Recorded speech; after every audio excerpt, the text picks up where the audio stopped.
त्या दरम्यान मोदींप्रमाणेच नारी शक्ती संशोधन विधेयकाला विरोध करण्यावरून मुख्यमंत्री फडणवीसांनी विरोधकांवरती हल्लाबोल केलेला आहे. काय म्हणाले त्यावरही एक नजर.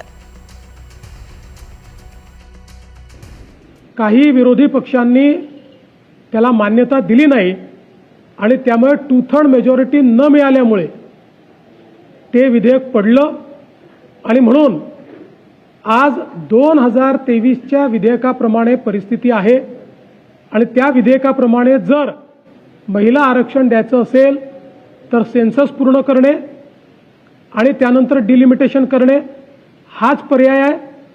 आणि त्याच्या व्यतिरिक्त जर दुसरा पर्याय पाहिजे असेल तर जे नव्याने संविधान संशोधन मांडलेलं आहे त्याला समर्थन देणं हा एकमेव पर्याय आहे.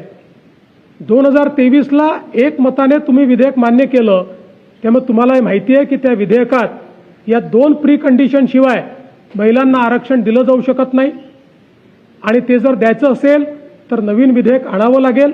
हे सगळं माहिती असताना आपल्या बोलीभाषेमध्ये येडा बनून पेढा खाणं हे बंद करा. खरोखर महिला आरक्षण आणायचं असेल आणि महिला आरक्षणाला तुमचं समर्थन असेल तर संविधान संशोधनाला मान्यता द्या, 2/3 मेजॉरिटीने ते मंजूर करा. तर आणि तरच महिलांना 2029ला आरक्षण मिळू शकेल. नाहीतर खायचे दात वेगळे आणि दाखवायचे दात वेगळे हे विरोधी पक्षाने करू नये.